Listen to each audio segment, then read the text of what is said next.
Hello and welcome to PGurus channel. I'm your host Sri Iyer. By popular public demand, Mr. Abhijit Iyer is back with us. But before I introduce him and start asking him or firing questions at him, I have one small request to all our viewers. Mr. Iyer, that is Mr. Abhijit Iyer, has told me that he will be more encouraged to come to PGurus if the viewership increases. So please go to youtube.com/pgurus1. That is PGurus channel on YouTube, and click on the subscribe button. And the more we have, the more encouraged Mr. Abhijit Iyer is going to come, and he's going to feel that his time is better spent on this platform rather than all the cricket teams that he gets to play with, where he might get 1.5 of a second in a 1-hour debate. Thank you very much, Abhijit. Welcome to PGurus channel. Thank you, Sri. Always awesome being here. So, Abhijit, we are going to ask some, our favorite subject is, of course, Pakistan. We're going to have some really in-depth questions on this one. So I'm going to start firing the first question at you. Now, from the previous session that we had, the question was that after we had that session, we discussed about the casualties, and there was something that was missing there. What I would like you to share with our viewers is, what is your view on what really happened? Because remember, there were some international publications that were saying that the buildings were still intact and so on and so forth. So I'm sure that there was some other way that confirmation was obtained as to how many bodies were there, how many people actually died. So take it away, Abhijit. Okay. So the thing is, the confirmation was actually done in 3 different ways. One was satellite imagery. The problem was the satellite imagery failed because there was cloud cover over that region for almost 2 days following the strike. The second way it was done was through a long distance radar plane that we have. It's actually, maybe in our next session, I'll drag up the picture from airliners.net and show you. It's a Canadian-made Bombardier jet that flies very high, 55,000 feet almost. And it's got this radar under its belly, not on top like an AVAX, but under its belly. And that radar is so powerful, you can get crystal clear, almost photographic black and white images from about 150 to 200 kilometers away. That was the second confirmation. The third confirmation we had was our reconnaissance pods, which basically act like your, in America, you get these Celestron and Meade telescopes, which are that Schmidt-Cassegrain array, which is you have a mirror like this and something in front of it, and it goes here, refracts there, magnifies, and then comes through and then magnifies again. Yes. So that's how those reconnaissance pods work. So we also have optical intelligence on it. And basically putting all these different methods together, we have come across the fact that at least 35 to 40, maybe even 45 very high value targets were killed. The problem is with all these things, they are heat sensitive. So when you're moving bodies away and so on and so forth, when they get cold, they don't really show up too well in some of these methods of looking at things. What we do know is that the Pakistan Army either burnt or disposed of in a river a lot of these bodies. Again, we don't know how many. But what we do know is the critical words that we used were that it was an intelligence-driven operation. So basically what happened here is, if you look at somebody, there must have been either a ground asset or some kind of a stealthy or small aerial asset that was going around there, looking at who was going in, who was coming out and all of that, and said, now's the time, now's when you go in and hit. And what happened here was the bombs used, they're very specific. Now, if you notice, there's one image that Pakistan keeps showing you of a bomb casing, the fins of a bomb lying in a field, right? And it's only the field and that crow, the famous crow that they're claiming that the bomb killed, and the charring that happens in the forest. Now that is such a fake image, you can just look at it and say it's fake, and I'll tell you why. Because that Israeli bomb which we used, it's got a pixel matching. So it sees that this is what the pixel the intelligence satellite has taken. This is the pixelage that the camera has, my camera has taken. If the two match, it goes in and attacks. If the two don't match, it makes itself inert and it falls like a dud in the field. So it couldn't have fallen on the field and gone off, right? So you know it's a fake image. They basically picked up a bomb fragment from somewhere, taken it in a forest, set that forest on fire, put it there just to stage an event. So we know this is completely fake. But what does the bomb do? The bomb, think of it in the way you would think of, because this was a concrete structure with open sides and everything, it's more like an ambassador than it is a BMW. A BMW or a Mercedes or an Audi or whatever, nice, good, expensive car, they have crumple zones. When you hit something in the front, it is the car that destroys itself, absorbing the crash and the shock of the crash. But your body will not absorb it. Because first the car absorbs it through the crumple zone, and then the airbags prevent any physical damage from happening to you. The glass, for example, flying and hitting your face and so on and so forth. You do end up getting some kind of whiplash effect, which can't be avoided completely, but that's fine. But you remember what used to happen in the old ambassadors? When your ambassador went and hit a truck, everybody would say, "Sir, please buy ambassador, sir. All this Mercedes, all stupid Rajnikant car. We shouldn't buy all of that. We should only buy ambassador, because even when it hits a truck, nothing happens to the car. Nothing happens to the car because all the shock waves get transmitted to your body." And literally what happens is, it is your rib cage that crushes all your internal organs. So in an ambassador, if you actually hit something at 80 kilometers per hour, you would be dead. Then nothing would happen to the car, but everybody inside the car would be dead. Right? Because the entire shock force of that was absorbed by the body. That is, so what these bombs did was they went in. Most of their kinetic energy is used in penetrating through the concrete roof. And then they explode inside. And it is the shock force that kills you. And that death is, first of all, it's very quick, but it's a very nasty death. Because literally what it does is, it's like amikal, what do you call it? Mortar and pestle. It's like, basically, it's like, think of it as you're putting a cockroach inside a mortar and pestle and literally just smashing it once really hard. You know how we smash garlic to get the skin out of it? Yes. So maybe for all our Orthodox Brahmin viewers who don't eat garlic, they might not know this. So let's say ginger, for example. You take ginger, you put it into a mortar and pestle and you go smash on it. Or I don't know, being Orthodox, you might believe in extreme non-violence, and so you haven't even killed a mosquito. But think of it as a, those crack things. It is done purely through the shock waves. Those shock waves are devastating. And that's how it was done. Now, why did you not see these Gulf War style images of buildings exploding and all of that? Because it's an open-sided building. So all the kinetic energy just goes out. It's like how if you hold a Diwali firecracker in your palm like this, in an open palm like this, it isn't going to have much of an impact. You can go to the internet and see videos on YouTube of people bursting those red patas in their hands, and nothing happens to you.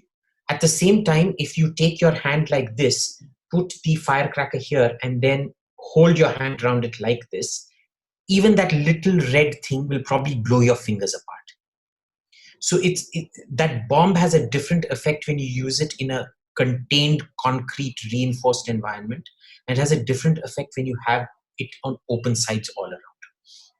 So that is what happened with that strike. So, the moment I saw, when that final set of photos came in from Print India, showing those 3 holes on top of the building with black holes, I just knew. The moment you look at it, you just know what it is. And what's remarkable is a lot of these so-called American experts who've been talking about this on the internet and da-di-da, it's very clear they've never actually seen the effects that this bomb damage does. And yet they're considered major experts talking absolute gobbledygook when they have no idea of what these bomb effects are. So one thing is for sure, Abhijit, sorry to cut you off. One thing is for sure, I'm going to make sure that this video gets circulated in all these, foreign media where they have a one-sided view of things. So please continue. Yeah. So I've just been very, very disappointed at the caliber of the so-called expertise coming on TV about it.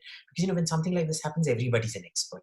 Every car salesman becomes an expert. Just like, in India, when cricket matches and elections happen, the auto driver, the taxi driver becomes the acclaimed expert, right? So and that's unfortunately what's happened with this strike as well. But look, we hit it. There is no doubt about it. Any serious expert in private, I've been talking to a lot of militaries, both in India and abroad, especially the Americans. And in private, the Americans also have no doubts that it happened. And here's the thing. Everybody keeps harping on about Washington Post and New York Times. I can tell you honestly, when I talk to Pentagon folks in private, they tell me Washington Post and New York Times are a joke. They don't even take them seriously on issues like nuclear things and military things, because they really don't know what they're talking about. It's a whole load of opinion and not expertise. So it's fine. I mean, we don't have to judge ourselves by what the New York Times and Washington Post say.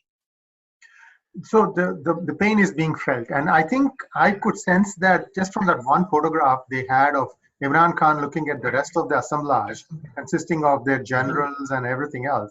The face showed it all. I mean, I could see that these guys were totally blown away by what India had accomplished. So that's the second thing. First of all, look how somber they were. Psychologically, it was the first time we had gone into Pakistan proper since 1971. And then what happened was that it was also the fact, why would Pakistan even dream of retaliating for a strike that killed nothing except a crow? I don't know. Clearly, there was a lot of very, very serious damage. Now, you look at all the videos and photos coming out of there. All the Pakistanis realistically had to do was to take these journalists on a tour and show them unfettered access to all these buildings. Why didn't they do that? So I'm not, look, at some point it's very healthy asking for proof. But then, there was a defense expert recently who went on asking for photographic proof, saying, oh, we can't trust anonymous sources and all of that.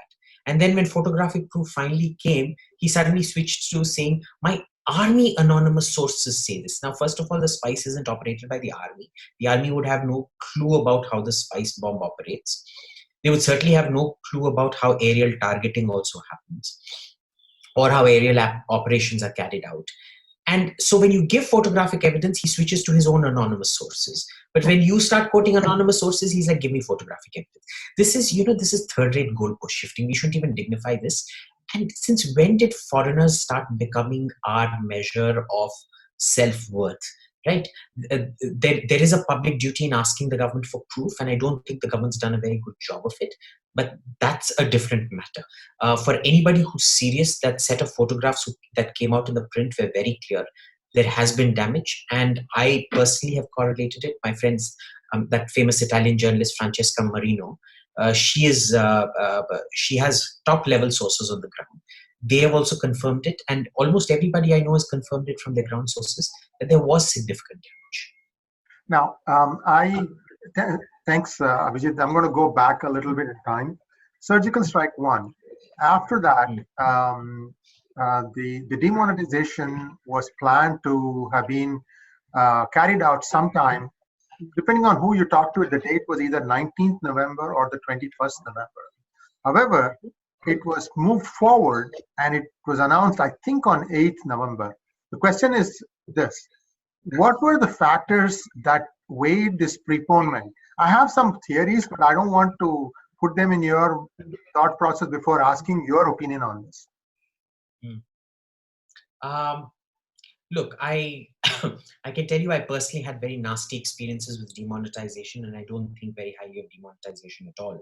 Because let's be clear, I don't know why people even call it demonetization. It was a remonetization technically. So, all the benefits of moving to an electronic currency and all of that were completely wasted.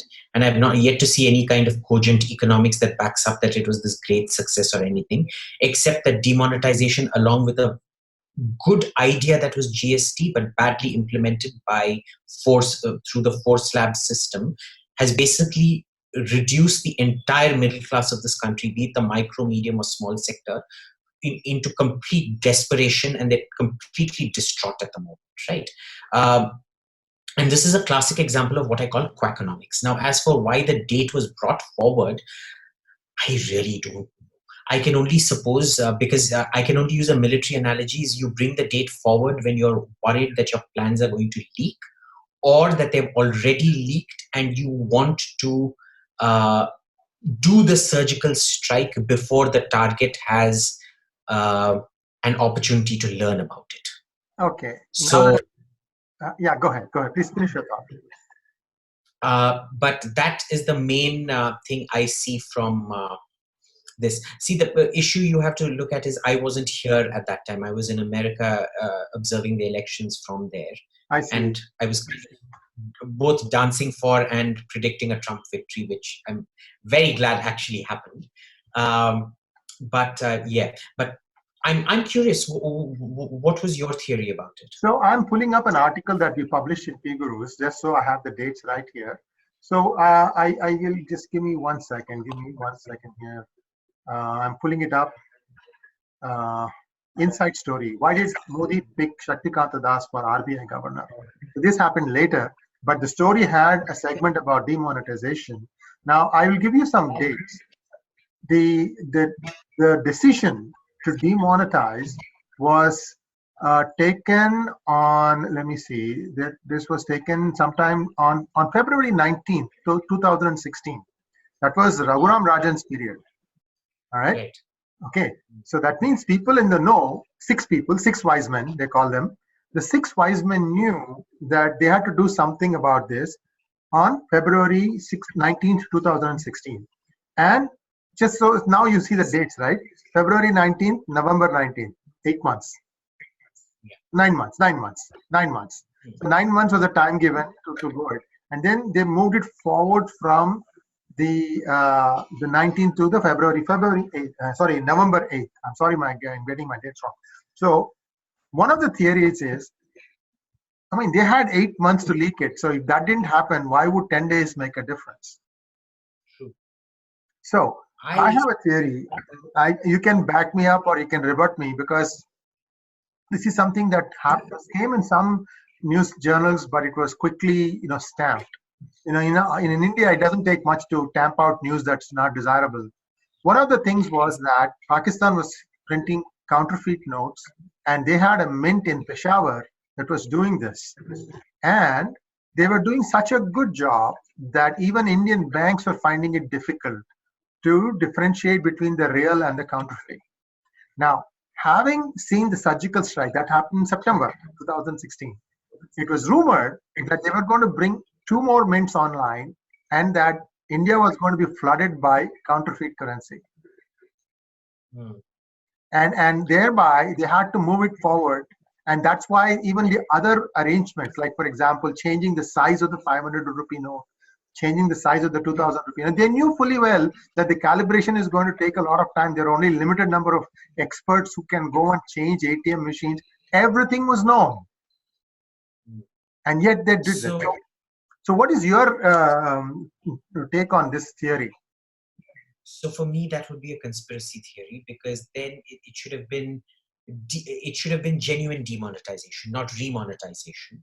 Because what happens here is, what then prevents Pakistan from recalibrating its own mints, right?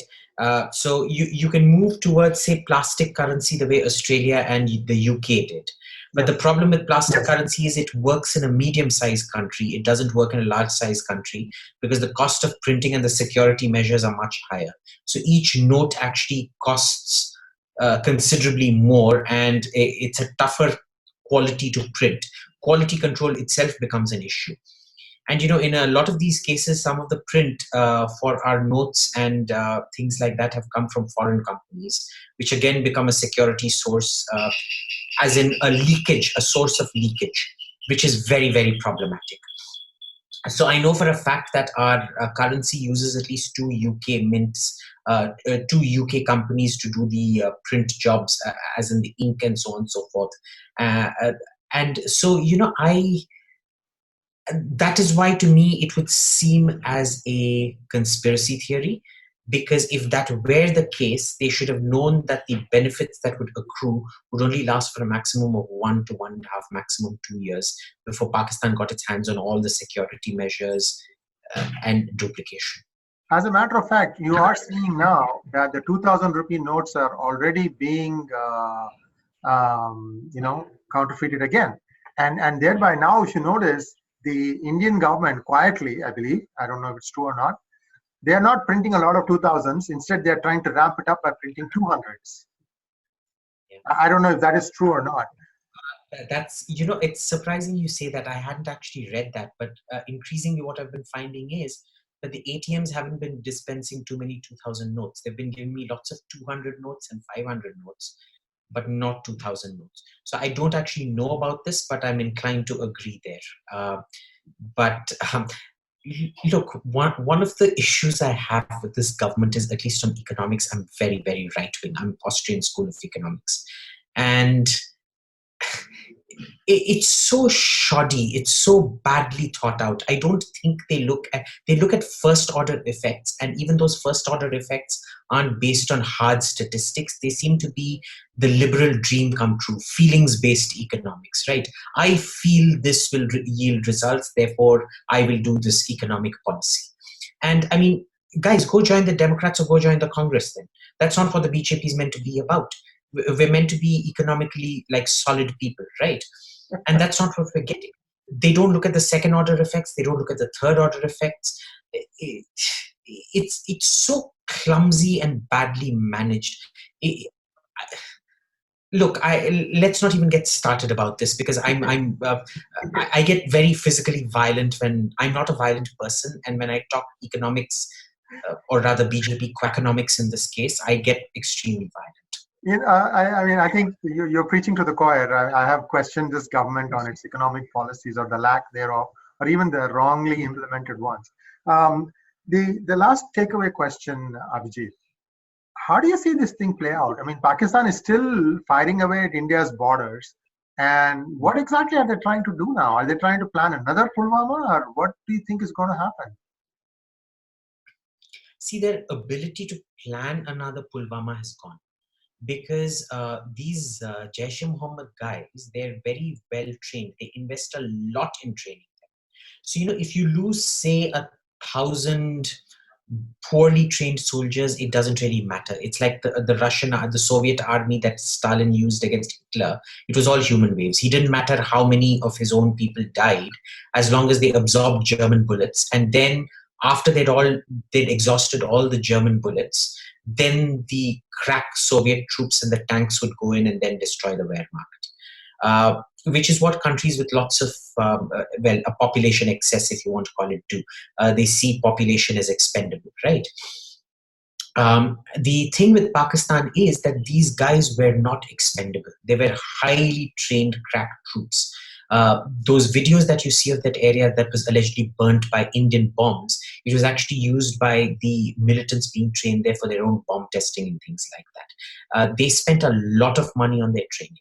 So they've lost all the money they spent on the training. More importantly, we killed the trainers. So that was a train the trainer school. So they lost a lot of depth in terms of trainers being killed, accumulated institutional knowledge of terrorism being killed, accumulated institutional contacts with terrorists and terror sympathizing families to hide terrorists across the border being killed, and then most importantly, the cadets also being killed out there. So, okay, now, unfortunately, dealing with terrorism is like, between antibiotics and viruses. The virus will ultimately always mutate and come up with a new form, and there's nothing you can do about it. Israel being the classic example of this, right? But at least we've bought ourselves a respite for about 3 to 5 years. We don't know exactly how long, but it will have weakened the Jaish-e-Mohammed's overseas operations for at least 3 to 5 years. So we've bought ourselves a respite. The problem in India is we see it as a final solution. It isn't. It's just a one-off. It has to be sustained continuously for it to produce any long-term results. Thank you very much, Abhijit. It was a wonderful discussion, and hopefully we'll have more such discussions. And again, viewers, a request to subscribe to this channel and help us, so that Abhijit feels encouraged to come to our channel more often. Thank you very much, Abhijit. Thank you, Sri. Always fun talking to you. Thank you. Take care.